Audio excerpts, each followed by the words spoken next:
Hello good morning guys, আপনাদের স্বাগত আছে আমাদের চ্যানেল মধু সম্রাট রেসিপি গাইস। আজকে আমরা একটা নতুন ভিডিও নিয়ে উপস্থিত হয়ে গেছি গাইস। আজকে আমরা রান্না করতে হচ্ছে মামলেট ডিমের সবজি। তো কেমনি বানাইলো তো দেখলো। মামলেট ডিম মানে ডিম এক একটা ফাটাইয়া পেঁয়াজ লবণ দিয়ে ভালো করে ওটা মামলেট করে লিছে, অমলেট করে লিছে। অমলেট করছে তেলে মানে ভালো করে ইয়া করছে, অমলেট বানাইছে। বানার পরে দেখে দেখতে সুন্দর করে এত সুন্দর করে বানিয়েছে। এখন এক একটা মানে করে ডিমের অমলেট করে নিতে লাগবে।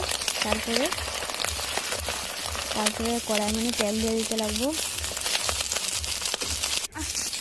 কড়াই মানে তেল দিয়ে তারপরে পেঁয়াজ দিয়ে দিতে লাগবো, কাঁচা পেঁয়াজ। তারপরে দিয়ে দিতে লাগবো কাঁচা আলু, ছোটো ছোটো টুকরা করে ভালো করে ভেজে নিতে লাগবো আলুগুলোকে।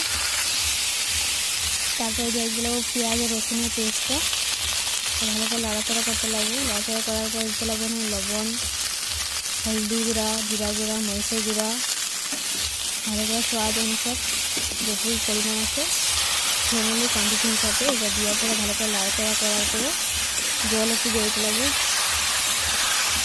জলটা দিয়ে কষাই নিতে লাগবো ভালো করে। একটু জল দিয়ে ভালো করে দেওয়ার পরে জলটা তারপর যেন আমলেটগুলো দেওয়ার পরে সবজিটা নামাই দিতে লাগবো গরম মশলা দিয়ে। ভালো লাগলে লাইক কমেন্ট এন্ড শেয়ার করবেন।